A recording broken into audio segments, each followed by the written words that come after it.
Hello बच्चों, आज हम लोग जो है स्टार्ट करने जा रहे हैं मरकरी सेल के बारे में। तो मरकरी सेल हमारे इलेक्ट्रोकेमिस्ट्री में कोर्स के अंतर्गत है मरकरी सेल। तो कल हमने जो आपको वीडियो बनाया था, प्रीवियस वीडियो, जिसमें मैंने आपको पढ़ाया था प्राइमरी सेल, प्राइमरी सेल में हमने आपको पढ़ाया था ड्राई सेल। तो ड्राई सेल के बाद एक और प्राइमरी सेल है जिसे मरकरी सेल कहते हैं आपके एनसीईआरटी सिलेबस में। तो मरकरी सेल का दूसरा नाम बटन सेल भी है, इसे हम बटन सेल भी कहते हैं और इसको हम मर्क्यूरिक ऑक्साइड बैटरी भी कहते हैं। आपको बता दें जो बैटरी इस्तेमाल करते हैं मर्क्यूरिक ऑक्साइड, या इसे हम बटन सेल कहते हैं, ये सेल बटन के रूप में क्यों है? ये सेल बटन के रूप में क्यों है?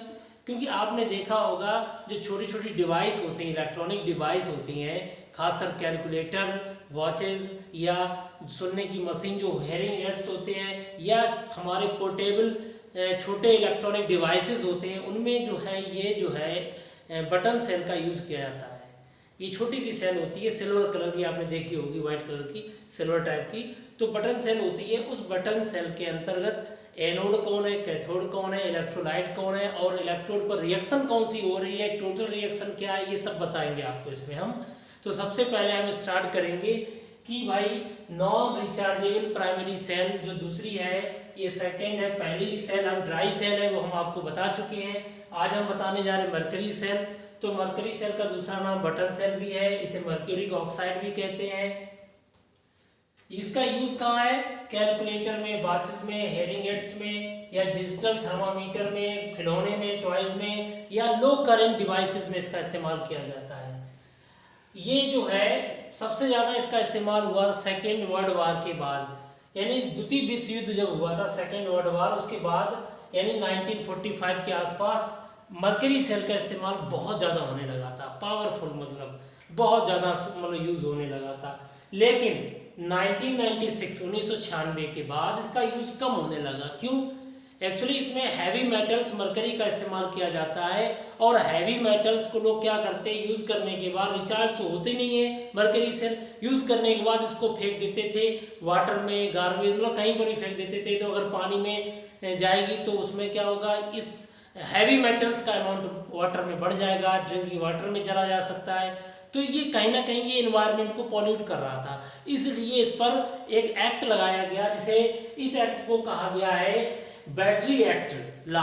इस लॉ के मतलब अंतर्गत 13 मई 1996 को 1996 को इसका यूज़ कम करने लगा। इन्वायरमेंट फ्रेंडली बनाने के लिए इसको यूज़ थोड़ा इसका कम होने लगा। यूज हो रहा है लेकिन इसका यूज थोड़ा कम होने लगा, क्योंकि इसके अंदर हैवी मेटल्स है, लोग यूज करने के बाद फेंक देते थे, इसलिए इन्वायरमेंट को ये टॉक्सिसिटी प्रोवाइड करती थी। इसलिए क्या कहा गया, एक एक्ट लाया गया, उस एक्ट के अंतर्गत बैटरी का यूज कम से कम किया जाए।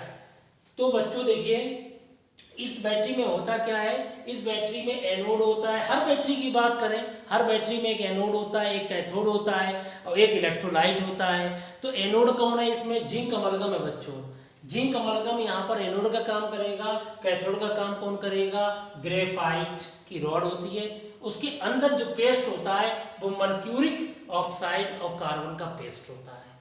एक तरह से शुद्ध भाषा में कहें तो एनोड जिंक है और कैथोड मर्क्यूरिक ऑक्साइड है। ये दो चीजें दोनों आपस में रिएक्शन करेंगी। ये रिड्यूसिंग एजेंट है, ये ऑक्सीडाइजिंग एजेंट है। ये रिड्यूसिंग एजेंट है, ये ऑक्सीडाइजिंग एजेंट है बच्चों, जरा देखो। लेकिन जिंक की रिएक्टिविटी को कम करने के लिए अमलगम में डाला जाता है, इसलिए जिंक अमलगम कहते हैं। और ग्रेफाइट की जो रॉड होती है, ग्रेफाइट की रॉड कैथोड, एक्चुअली क्या कैथोड ग्रेफाइट का है, लेकिन उसके अंदर क्या भरा हुआ है? मर्क्यूरिक ऑक्साइड और कार्बन का पेस्ट होता है। लेकिन मैंने क्या कहा, कैथोड कौन है मेन? Mercuric oxide. और एनोड कौन मेन है? जिंक, क्योंकि जिंक इलेक्ट्रॉन देगा और मर्क्यूरिक ऑक्साइड इलेक्ट्रॉन लेगा। मेनली याद रखना, एनोड पर ऑक्सीडेशन होता है, कैथोड पर रिडक्शन होता है। तो एनोड हो गया तुम्हारा जिंक और कैथोड हो गया मर्क्यूरिक ऑक्साइड, ठीक है। अब इलेक्ट्रोलाइट मेन कौन होता है? KOH, मेन इलेक्ट्रोलाइट KOH है। आप इस चीज को आप डिफरेंट तरीके से पढ़िएगा, कई बुक्स में डिफरेंट तरीके की चीजें दी गई हैं, लेकिन मेन बात हमें ध्यान रखनी है, जिंक एनोड है, कैथोड कौन है? Mercuric oxide. इलेक्ट्रोलाइट कौन है? इलेक्ट्रोलाइट ऐसा सोल्यूशन होता है, या पेस्ट है, यहाँ पर सेल के अंदर सोल्यूशन नहीं होता, पेस्ट होता है, यानी क्यूएच होता है, एल्कलाइन मीडियम होता है। क्यों? क्योंकि जिंक और मर्क्यूरी का ऑक्साइड एल्कलाइन मीडियम में ही रिएक्शन करते हैं। जिंक रिड्यूसिंग एजेंट है, मर्क्यूरी का ऑक्साइड ऑक्सीडाइजिंग एजेंट है, इसलिए दोनों रिएक्शन एल्कलाइन मीडियम में करेंगे तब सेल में पोटेंशियल पैदा होगा। वो पोटेंशियल से ही हमारी इलेक्ट्रिक डिवाइसेस काम करती हैं। तो बच्चों एनोड कौन है? Zinc amalgam. यहाँ पर तुमको वो सर अमलगम क्यों लिया गया? अमलगम इसलिए लेते हैं, कोई जैसे सोडियम अमलगम है, NaHG है, अमलगम इसलिए बनाते हैं कि उस मेटल की रिएक्टिविटी को कम करने के लिए अमलगम बनाते हैं। तो जिंक अमलगम एनोड है, कैथोड है। यहाँ पर ग्रेफाइट के अंदर हमारे मर्क्यूरी का ऑक्साइड और कार्बन का पेस्ट भरा रहता है। और इलेक्ट्रोलाइट कौन है? KOH है, इसमें जिंक ऑक्साइड भी पड़ा रहता है, मेनली KOH है। इस सेल की जब रिएक्शन होगी, रिडॉक्स रिएक्शन, एनोड पर ऑक्सीडेशन, कैथोड पर रिडक्शन, तब सेल में एक पोटेंशियल पैदा होता है। एनोड से इलेक्ट्रॉन कैथोड की ओर जाते हैं और कैथोड से एनोड की तरफ करंट बह के आएगा। इलेक्ट्रोकेमिकल सेल है, इसमें करंट पैदा होता है। वो करंट हमारा 1.35 वोल्ट होता है। आप कहोगे सर इतना कम वोल्टेज, तभी तो इसका यूज छोटे छोटे पोर्टेबल इलेक्ट्रॉनिक डिवाइस में किया जाता है। अब देखिए एनोड पर रिएक्शन कौन सी होती है? एनोड पर देखिए reaction zinc amalgam alkaline medium KOH, alkaline medium में इलेक्ट्रॉन त्यागेगा तो Zn+2 बनेगा। अब वो Zn+2 ऑक्सीजन लेके जिंक ऑक्साइड बनाएगा।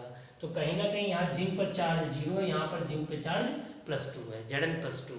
तो जिंक का क्या हो रहा है बच्चों? ऑक्सीडेशन। क्या हो रहा है? ऑक्सीडेशन। और ये H2O बन जाएगा और 2 इलेक्ट्रॉन रिलीज कर रहे हैं जिंक, तो यहाँ 2 इलेक्ट्रॉन आ रहे हैं। जब इलेक्ट्रॉन रिलीज होते हैं किसी रिएक्शन में तो उसे हम ऑक्सीडेशन कहते हैं। अब कैथोड पर क्या हो रहा है? कैथोड पे मर्क्यूरिक ऑक्साइड कैथोड का काम कर रहा है, तो मर्क्यूरिक ऑक्साइड इक्वस मीडियम है, इलेक्ट्रॉन गेन कर लेंगे। इलेक्ट्रॉन गेन करने के बाद मरकरी बन गया, +2 से क्या बन गया? 0। मर्क्यूरिक ऑक्साइड मरकरी में रिड्यूस हो गया, कन्वर्ट हो गया और ये OH- आयन प्राप्त हो गए। तो ओवरऑल रिएक्शन कैसे होगी?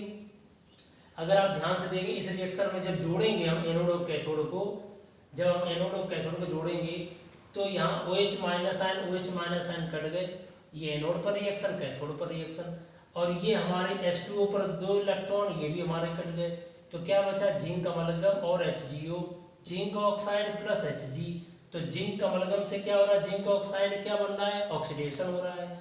और मर्क्यूरिक ऑक्साइड से मरकरी बन रहा है, रिडक्शन हो रहा है। तो ये एक रिडॉक्स रिएक्शन है। इसीलिए मैंने आपसे क्या कहा है, कितना याद रखना है। बच्चे बड़े कंफ्यूज हो जाते हैं जब 2 डिफरेंट बुक में जब कोई डिफरेंट चीज़ दे दी जाती है। जैसे यहाँ पर ये लिखा है ग्रेफाइट, किसी बुक में लिखा है कि कैथोड ग्रेफाइट है, यहाँ पर लिखा है NCERT में कि कैथोड मर्क्यूरिक ऑक्साइड और कार्बन का पाउडर है, किसी बुक में लिखा कि मर्क्यूरिक ऑक्साइड ही कैथोड है। और कभी कभी इलेक्ट्रोलाइट में KOH इस्तेमाल करते हैं, जिंक ऑक्साइड, कहीं कहीं पर MgU का भी इस्तेमाल किया गया है। तो बच्चों ये कंफ्यूज होने की ज़रूरत नहीं है। आप बताइए रिएक्शन किसके बीच में हो रही है? जिंक अमलगम और मर्क्यूरिक ऑक्साइड। तो जिंक अमलगम हो गया एनोड, मर्क्यूरिक ऑक्साइड हो गया कैथोड, क्योंकि जिंक का ऑक्सीडेशन हो रहा है और मर्क्यूरिक ऑक्साइड का रिडक्शन हो रहा है। एनोड पर ऑक्सीडेशन, कैथोड पर रिडक्शन। और ये रिएक्शन किसके उपस्थिति में हो रही है? Alkaline condition. वो एल्कलाइन कंडीशन कौन है? KOH। तो KOH यहाँ पर इलेक्ट्रोलाइट है जिसमें ये दोनों चीज़ें मतलब डूबी हुई हैं, मतलब उनके कांटेक्ट में ये इक्वस या पेस्ट ऑफ KOH। और इस सेल का पोटेंशियल कितना मैक्सिमम हो सकता है? 1.35 वोल्ट। समझे बच्चों? तो इस तरीके से ये हमारा आज का टॉपिक था मरकरी सेल। तो मरकरी सेल का दूसरा नाम बटन सेल भी है और तीसरा नाम इसे मर्क्यूरिक ऑक्साइड बैटरी भी कहते हैं बच्चों। ये रिचार्जेबल नहीं है, यूज़ करने के बाद फेंक देते हैं।